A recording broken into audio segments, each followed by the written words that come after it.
Okay, Torah concept in the New Testament, test yourself. Okay, so in 2 Corinthians 13, verse 5, we read, examine yourselves whether you be in the Spirit, prove your own selves. Okay, so the concept is self-examination, testing whether one's life aligns with covenantal faith. While the Torah doesn't use the exact phrase, it does contain strong parallels in the form of covenantal testing, reflection, and proving loyalty to God.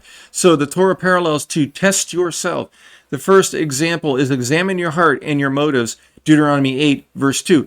The Lord your God led you these 40 years in the wilderness to humble you and test you to know what was in your heart, whether you would keep his commands or not. So Israel undergoes testing, but the implication is that they must also recognize what is in their own hearts.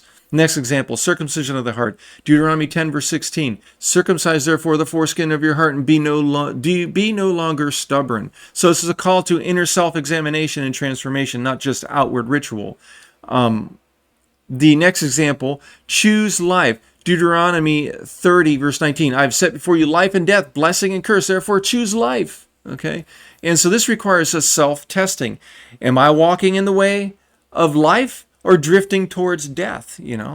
And the next example, self-examination in worship. In Leviticus 26, verses 40 to 42, Israel is told to confess their iniquity and examine themselves so that God may restore to them. This is a covenantal self-testing through repentance. Next example, Moses' charge in Numbers 16, verse 5. Moses says to Korah and his followers, in the morning the Lord will show you who is his and who is holy. Though framed as God's test, it implicitly challenges them to examine themselves before confronting God. We note how the New Testament provides a condensed synthesis of these things.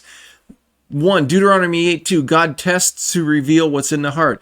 2, Deuteronomy 10:16, the inner circumcision, the self-examination.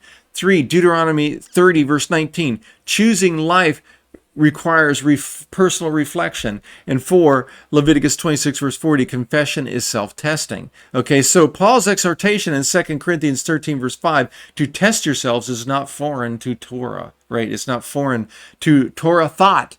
And so the Torah provides the covenantal framework of self-examination that Paul later applies to the Corinthian believers. And this is how Paul taught Torah in the New Testament. The Torah has not passed away.